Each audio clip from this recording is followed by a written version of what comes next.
Ada yang rapat sebulan sekali, tantiemnya 40 miliar setahun. Tidak masuk akal. Ya. Keberatan segera berhenti, saudara-saudara sekalian. Banyak anak-anak muda yang mampu, yang siap menggantikan mereka. Jangan seenaknya main-main dengan uang rakyat. Kalau pemimpin hanya berpikir pendapatan, maka di otaknya dalam setiap waktu bagaimana meningkatkan angka pendapatan, yang pada akhirnya pajak ditingkatkan. Kalau pajak ditingkatkan, maka beban rakyat semakin tinggi. Bukan itu pemimpin. Pemimpin yang harus dibangun dalam adalah... Halo sobat semuanya, berjumpa lagi bersama saya di Intonasi. Apa kabar kalian semuanya? Semoga dalam keadaan baik-baik saja. Kenaikan gaji ataupun tunjangan yang didapatkan oleh Wakil Rakyat Republik Indonesia ataupun anggota DPR RI ini rupanya menyakiti hati masyarakat Indonesia. Dimana jika kita melihat kondisi saat ini masyarakat Indonesia yang sedang tidak baik-baik saja, bahkan untuk makan pun sulit. Namun di sisi lain, para wakil rakyat yang terhormat ini malah mendapatkan kenaikan tunjangan sebesar 50 juta rupiah. Dan jika kita totalkan uang yang diterima oleh wakil rakyat ini sebesar 100 juta rupiah atau 3 juta per hari. Wow, itu tentu saja jumlah yang sangat besar dan juga fantastis sekali. Nah, sementara itu di sisi lain, Presiden Republik Indonesia Pak Prabowo Subianto memberikan pidatonya di hadapan anggota DPR dan juga MPR Republik Indonesia. Namun apakah benar Pak Prabowo membatalkan kenaikan tunjangan para anggota DPR yang terhormat ini? Nah, di sini akan kita simak sama-sama pidato dari Presiden Republik Indonesia dan juga tanggapan dari Wakil Presiden Republik Indonesia Mas Gibran Rakabuming Raka terkait usulan anggota Dewan yang terhormat ini. Dan seperti biasa, tidak ketinggalan juga Gubernur Jawa Barat Kang Deddy Mulyadi yang secara terang-terangan menyindir secara keras para pejabat ataupun wakil rakyat yang terhormat ini. Lalu seperti apa? Kita simak sama-sama videonya. Negara kita besar, negara kita makmur. Kalau kita atur dengan baik, semuanya akan merasakan. Semuanya akan menikmati. Pajak adalah instrumen untuk keadilan. Yang kaya bayar ini pajak. Ini pidato Presiden Republik Indonesia ya, Pak Prabowo Subianto di gedung MPR DPR. Negara harus dikelola secara efisien dan produktif agar menghasilkan nilai tambah dan kontribusi positif bagi kesejahteraan rakyat. Saudara-saudara, masa ada yang rapat sebulan sekali, tantiemnya 40 miliar setahun. Saya juga telah perintahkan ke Danantara, direksi pun tidak perlu tantiam kalau rugi. Dan untungnya harus untung benar. Jangan untung akal-akalan. Tidak masuk akal. Ya. Jadi, direksi dan komisaris, kalau keberatan tidak bersedia, tidak menerima tantiam, berhenti. Banyak anak-anak muda yang mampu, yang siap menggantikan mereka. Saudara-saudara sekalian, setiap rupiah uang rakyat harus kita jaga. Harus kita jaga. Jangan seenaknya main-main dengan uang rakyat. Jangan seenak-enaknya. Gaji tidak ada naik. Gaji kami tetap ini terima kurang ya, lebih 6 juta, Ketua DPR Republik Indonesia nih ya. Tunjangan beras kami cuma dapat 12 juta. Dan ada kenaikan sedikit dari 10 kalau nggak salah. Tunjangan lain juga ada kenaikan sedikit-sedikit.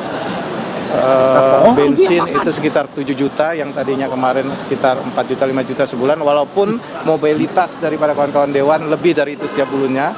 Jadi kalau dulu gaji kawan-kawan itu terima total bersihnya sekitar 58, mungkin dengan kenaikan gaji tidak naik ya, saya tegas sekali gaji tidak, yang kenaikan tunjangan makan disesuaikan dengan indeks saat ini mungkin terima hampir 69 hampir 70-an. Jadi yang naik cuma tunjangan itu saja yang saya sampaikan tadi, tunjangan beras, karena kita tahu beras telur juga naik. Mungkin Menteri Keuangan juga kasihan dengan kawan-kawan DPR. Jadi untuk Bapak Ibu anggota DPR yang terhormat, saya mohon maaf masukannya kurang sinkron dengan program dari Bapak Presiden. Ya, kalau pendapat saya pribadi lebih baik diprioritaskan untuk misalnya ibu hamil, ibu menyusui, balita, lansia, kaum difabel. Saya kira itu lebih prioritas. Sekali lagi, dalam perumusan sebuah kebijakan ada skala prioritasnya. Yang kedua, saya sebagai pembantu Presiden ingin memastikan program-program prioritas visi misi Presiden berjalan dengan baik. Ini kan program di sektor kesehatan sudah jelas program-programnya. Ada cek kesehatan gratis, ada pemberantasan stunting. Sekali lagi, Untuk Bapak Ibu anggota DPR yang terhormat, saya mohon maaf masukannya kurang sinkron dengan program dari Bapak Presiden. Yang efisien, pemimpin jangan hanya berpikir tentang pendapatan.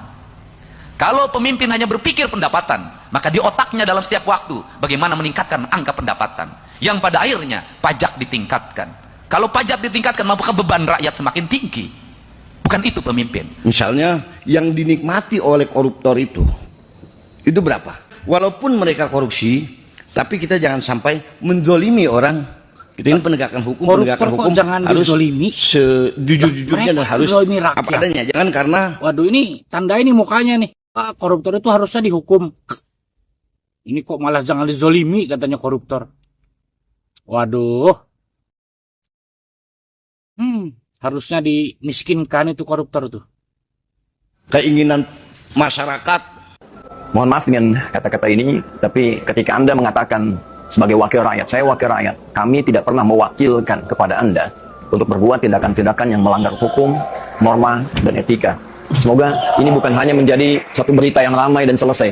Ya, saya berharap ada koreksi internal di dalam, perenungan mendalam, dan saya mohon pada elit-elit bangsa, di bangsa mau dibawa kemana? Negara mau diarahkan kemana? Ya, jadi jangan sampai rakyat hanya menjadi objek dari permainan elit-elit politik. Dan ini mungkin statement saya yang agak tegas terkait ini, karena Anda ketika ada gaduh di masyarakat, Anda meminta ulama, tolong teduhkan, tolong bantu kami. Tapi ketika kami hadir membantu, Anda berbuat ulah. Wakil Ketua DPR RI Adis Kadir menegaskan bahwa gaji anggota Dewan tidak mengalami kenaikan. Adis mengatakan hanya tunjangan saja yang mengalami kenaikan. Menurut Adis, tunjangan yang mengalami kenaikan diantaranya adalah tunjangan beras dan bensin. Ia mengatakan tunjangan beras hanya mengalami kenaikan dengan total 12 juta rupiah dari yang sebelumnya sekitar 10 juta rupiah per bulan. Sedangkan tunjangan bensin naik menjadi 7 juta rupiah dari yang sebelumnya 4 hingga 5 juta rupiah per bulan. Adis mengatakan jumlah total tunjangan bensin yang diberikan pemerintah sebenarnya tidak mencukupi karena tingginya mobilitas anggota dewan. Sebenarnya Pak itu makan beras apa? Sampai tunjangan beras saja harus 12 juta per bulan. Pantas saja perutnya buncit semua. Bentar lagi meledak itu. Kalau urusan bensin oke lah. Mungkin mereka ingin jalan-jalan sekalian minum bensin bersama. Nih pelawak sama si Kuyang nih prestasinya apa? Apa bisa di DPR nih orang kayak begini ya? Nih lu dengerin ya, duit gue dipotong-potongin pajak, gue gak akan pernah ikhlas untuk kalian-kalian ini. Lo tau kan kalau orang udah gak ikhlas tuh akan jadi apa? Bencana buat satu keluarga lo semuanya ya. Lo lihat aja nanti, gue gak ikhlas. Sumpah demi apapun gue seumur hidup gak bakal nyoblos caleg. Mau dikasih amplop berapapun gue gak bakal coblos. 12 juta sebulan buat beli beras apaan itu? Mayoritas rakyat lu masih makan beras bansos, lu wakilnya malah makan beras 12 juta sebulan. Lu gak tau diri lu. Ini buat kalian yang gak berani maki-maki DPR nih, gue wakilin DPR.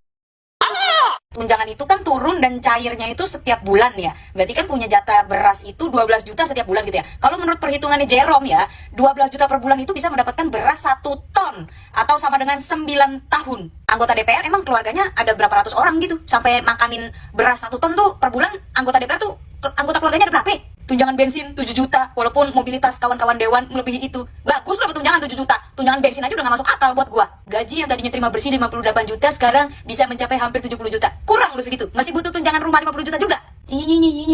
Sekretaris Jenderal, Sekjen, Partai Amanat Nasional, PAN, Eko Hendro Purnomo atau Eko Patrio mengklarifikasi video parodinya saat berakting menjadi DJ Sound Horeg di media sosial. Menurut Eko, video parodi itu dibuat tanpa maksud buruk. Apalagi menantang rakyat seperti yang selama ini dituduhkan. Eko pun meminta maaf karena video tersebut melukai masyarakat. Adapun video itu Eko buat untuk membalas kritikan masyarakat yang mengkritisinya berjoget dalam sidang tahunan MPR 2025. Alih-alih meredam komentar negatif, Eko justru mengunggah video parodi yang dinilai warganet sebagai bentuk respons menantang. Melalui akun TikTok pribadinya Eko Patrio Super, ia mengunggah sebuah video parodi yang menampilkan dirinya sedang berakting menjadi DJ yang menyetel musik dengan sound horeg. Setelah musik terputar, kamera menyorot beberapa orang lain yang mengenakan seragam partai berjoget seolah menikmati musik yang diputar Eko. Eko menceritakan, video itu dibuat saat pembubaran panitia 17 Agustus di partainya. Dia menegaskan tidak ada maksud apa-apa dalam pembuatan video itu. Eko Patrio dan sejumlah anggota DPR lainnya sempat menjadi sorotan publik karena berjoget di sela rangkaian sidang tahunan MPR. Saat itu, beberapa anggota dewan berdiri dan berjoget mengikuti lagu Daerah Sajojo dan Gemu F. Amire. Aksi joget anggota dewan kemudian beredar luas di media sosial dan dinilai tidak peka dengan penderitaan masyarakat. Astagfirullahaladzim, astagfirullahaladzim. Eko Patrio, kok apa yang kau lakukan tidak mencerminkan sesuatu yang baik kok. Apa yang kamu tunjukkan sangat melukai masyarakat. di pundakmu, seolah-olah tidak ada beban rakyatmu yang hari ini seluruh masyarakat ini susah dan menderita. Kok rakyat sudah susah kok. Rakyat sudah jengah dengan kelakuan-kelakuan oknum anggota dewan seperti kamu ini kok, yang bisa menunjukkan euforia seolah tidak ada beban dalam hidup, seolah kamu tidak pernah menemukan masalah dalam hidup seperti rakyatmu kali ini. Coba, bagaimana dulu kamu ketika kamu memohon kepada rakyat untuk mendapatkan satu suara saja, bermanis-manis kau kepada rakyat, mengiming-imingi janji suara mereka kamu bawa di parlemen. Tapi dengan kali ini, kamu menunjukkan apa yang kau lakukan, kau menunjukkan kepada publik, ini sangat menyakitkan hati para rakyat semua. Oke sobat semuanya, itu dia tadi ya beberapa informasi terkait ya polemik kenaikan gaji ataupun tunjangan perumahan anggota Dewan yang terhormat ya, anggota DPR Republik Indonesia. Tentu saja ya menurut saya kenaikan tunjangan sebesar 50 juta rupiah ini tidak sebanding ya ataupun tidak pas ya jika kita melihat kondisi masyarakat Republik Indonesia yang tercinta saat ini ya, yang serba kesulitan gitu kan, mencari makan sulit, mencari kerja sulit, banyak juga karyawan yang di PHK. Nah ini kok tiba-tiba saja ya para wakil rakyat yang terhormat ini mendapatkan kenaikan tunjangan, dan jika kita totalkan uang yang diterima oleh wakil rakyat ini sebesar 100 juta rupiah. Wow. Dan itu merupakan uang rakyat, uang hasil dari pajak ya. Ini kan aneh ya. Kita ini kan rakyat ya, mereka ini wakil. Ya di mana-mana kan wakil itu di bawahnya rakyat yang punya gitu kan, karena sesungguhnya negara kesatuan Republik Indonesia ini yang punyanya siapa? Ya rakyat. Ini yang punya kita semua, ini rakyat Indonesia ini yang punya. Tetapi kenapa yang punyanya masyarakat rakyat Indonesia ini kok malah rakyat Indonesia yang serba kesusahan, yang serba kesulitan, sementara wakil rakyatnya ini, waduh, enak sekali hidupnya kan, dapat tunjangan beras tadi tuh seberapa tuh? 12 juta rupiah per bulan. Waduh. Ini berapa ini? Tadi netizen mengatakan katanya 1 ton kata. Waduh. Itu yang makan, jadi pertanyaan di sini ya. Itu yang makan berapa ratus orang itu? Sampai sebesar itu ya, sampai 12 juta per bulan. Kemudian tadi katanya tunjangan bensin ya 7 juta per bulan ya. Walaupun tadi dia mengatakan anggota DPR, wakil DPR ini mengatakan bahwasanya tunjangan bensin 7 juta per bulan itu merasa tidak cukup ya, karena tingginya mobilitas dari para anggota dewan ini. Kemana gitu pakai mobilnya gitu? Apakah mungkin ya para wakil rakyat yang terhormat ini memakai supercar sehingga konsumsi bahan bakar ataupun konsumsi bensinnya ini besar sekali ya, sehingga mendapatkan anggaran 7 juta per bulan pun tidak cukup. Aduh, mau dibawa kemana ya negara kesatuan Republik Indonesia yang tercinta ini ya. Ini kan tentu saja menurut saya sangat tidak pantas ya, dimana melihat kondisi masyarakat, sekali lagi saya katakan Indonesia ini masyarakatnya kondisinya sedang tidak baik-baik saja.